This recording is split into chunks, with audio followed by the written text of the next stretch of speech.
y empieza a haber un derrame interno, un proceso, una persona que se desangra internamente, porque pues la sangre empieza a salir por el corazón, pero no es la suficiente para que finalmente se pueda distribuir a los tejidos y pues se genera isquemia, ¿no?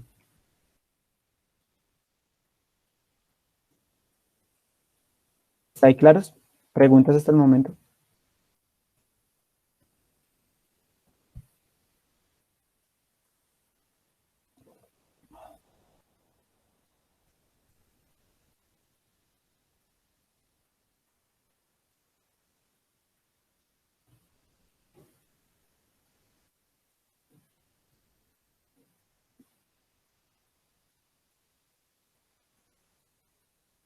¿No? ¿Todos clarísimos? ¿Están escuchando?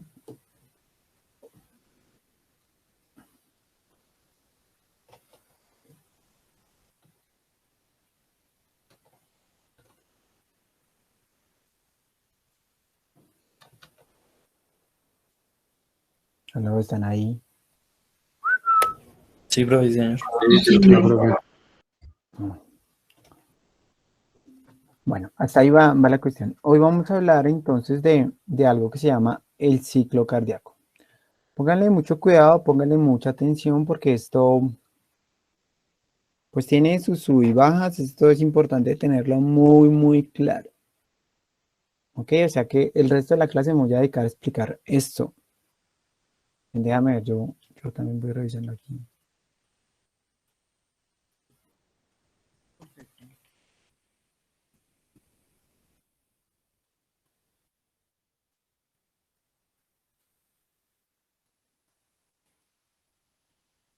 No, no voy a alcanzar a explicar solamente este.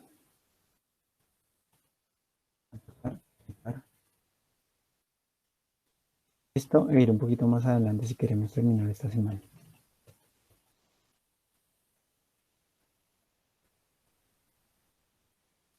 Igual, los necesito muy, muy atentos, ¿vale? Esto no es sencillo de entender. Va a ser mi mejor esfuerzo, pero pues voy a tratar de explicar lo que es.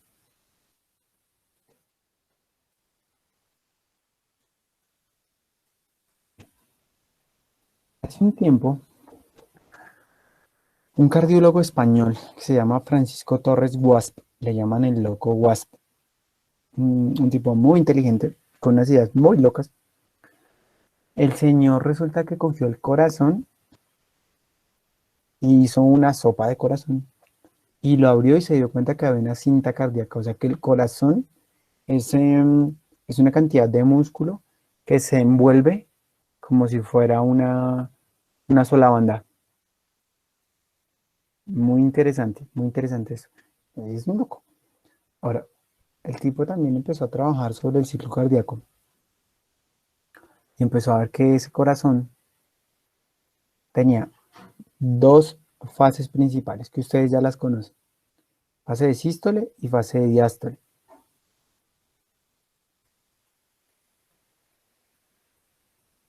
Que son estas. Pero además de estas fases se encuentran compuestas por otras fases. Por ejemplo, tenemos que la fase de sístole es la fase en la cual el corazón, ok, no es cuando la sangre sale del corazón, es cuando el corazón se empieza a contraer para sacar la sangre. Y esta fase se divide en dos. Tenemos una fase de contracción isovolumétrica y una fase de eyección, por una parte. Y por otra parte tenemos otra fase, que sería ya la diástole, que va a tener en primera instancia una, dos, tres, cuatro fases. Pero quiero que en esto lo tengan muy, muy en cuenta, que esto lo tengan muy, muy en claro. Y es que precisamente la fase de diástole es más larga que la fase de sístole. ¿Por qué creen ustedes que la fase de diástole es más larga que la fase de sístole?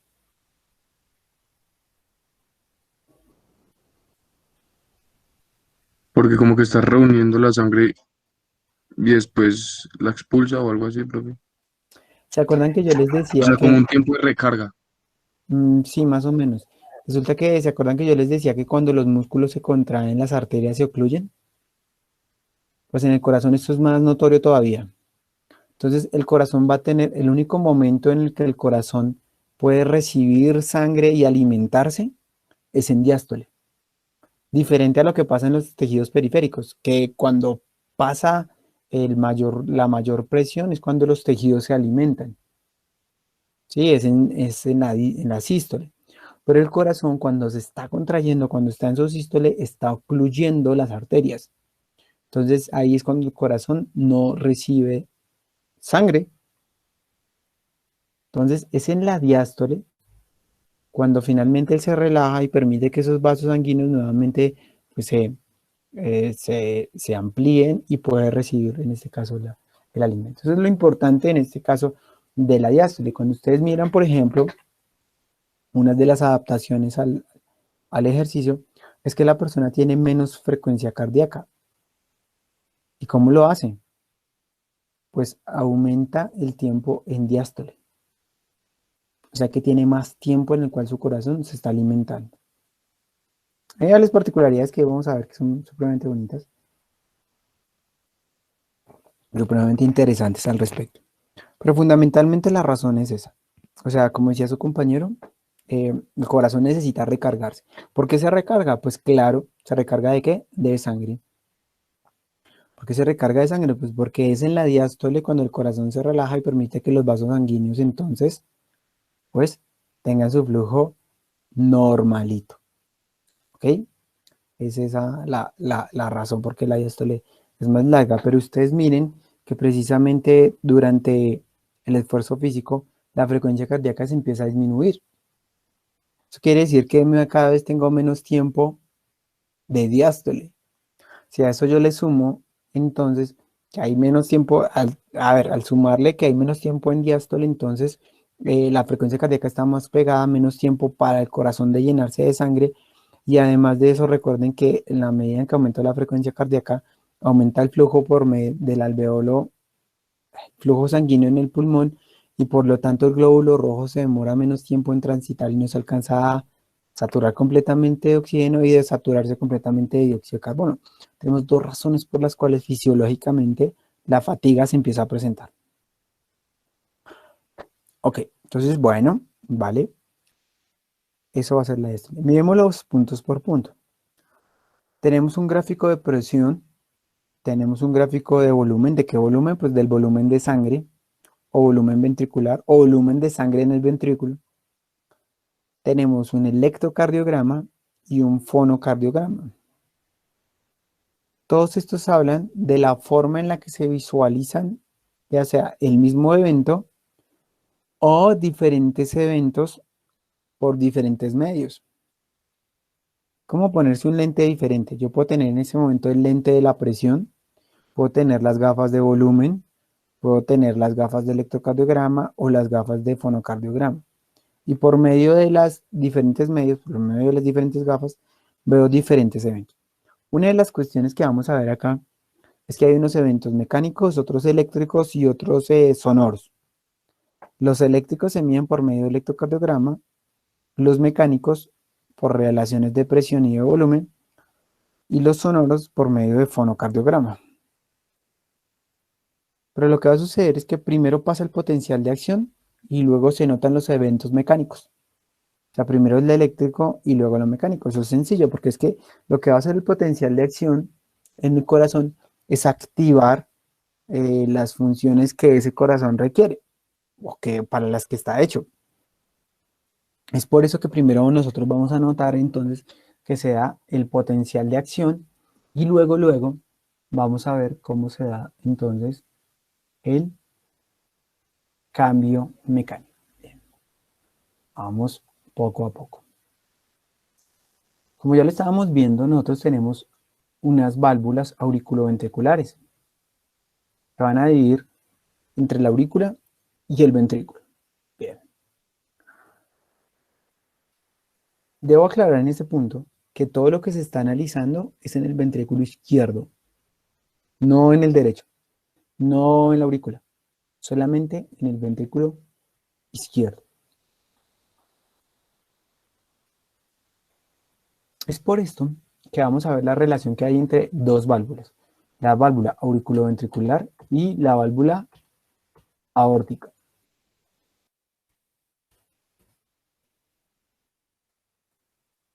Miren, la válvula auriculoventricular o válvula mitral y la válvula aórtica.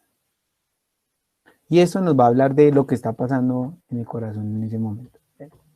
Entonces, ya. Okay. Entonces, bien.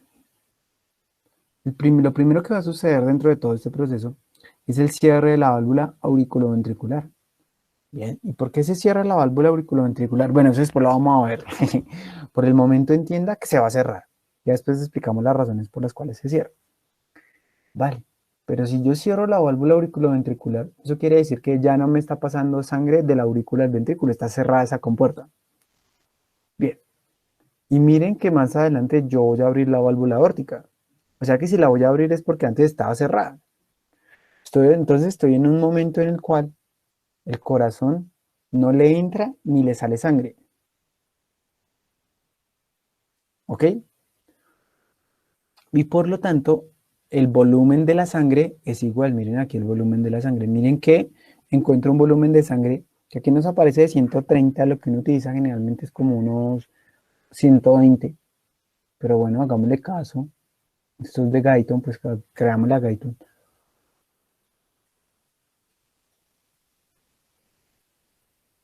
Que el volumen de la sangre con el cual se llena el ventrículo son 120 mililitros. Poco más que una cajita de yogur, una cajita de jugo Hit. 85 gramos, este tarrito, ¿cuánto tiene? Pues no me dice mililitros, pero bueno. Pues ahí usted lo va pensando, se va haciendo usted las ideas. Busque un tarro que tenga usted cerca y le mide los mililitros. Yo aquí tengo un goterito. Este goterito no me dice, tiene 5 mililitros. Miren, este goterito tiene 5 mililitros. Si el corazón se llena con 125, 130, pongámoslo ahí. Busquemos algo que tenga cercano a 120 mililitros. Miremos. Miren, 100 mililitros. Este tarrito de perfume. Colon Rush. Este tiene 100 mililitros. El ventrículo izquierdo se llena completamente con 120.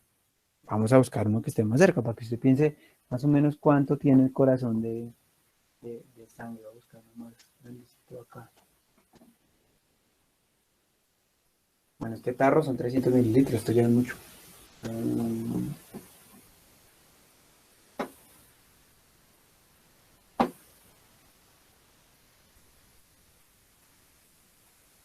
Este 60 mililitros, muy poquito. ¿Será que este? No, también 100 mililitros, miren, los 100 mililitros. Bueno, en definitiva, poco más que esto, entonces va a ser la cantidad de sangre con la cual se llena el corazón. Lo cierto es que no sale toda esta sangre. O sea, a pesar de que el corazón se contrae, no sale toda la sangre que hay en este tarrito. Pero bueno, eso ya le sirve a usted como con una medida para que usted se comprenda más o menos cuánto se puede llegar a dilatar su corazón. Entonces quiere decir entonces que el corazón se llena con esta cantidad de líquido y después de eso, ¿el qué hace? Él se empieza a contraer. ¿Por qué se empieza a contraer? Bien, porque hay un potencial de acción que está pasando y recuerden que cuando pasa el potencial de acción finalmente al ventrículo, pues cuando pasa el potencial de acción, pues, ok, acetilcolina, calcio, perdón, sodio, potasio, calcio, ¿sí? O sea, todo el proceso y hay contracción. El corazón se empieza a contraer y conforme se empieza a contraer, mire lo que va a pasar con la presión arterial. Perdón, presión arterial no, es la presión dentro del ventrículo. Entonces, ¿qué pasa? La sangre quiere salir, se tiende a devolver, pero como esta válvula auriculoventricular es una válvula de check-in, la válvula se cierra. Pero la presión no es suficiente para poder abrir la válvula aórtica. Después vamos a ver por qué no se abre esta válvula aórtica.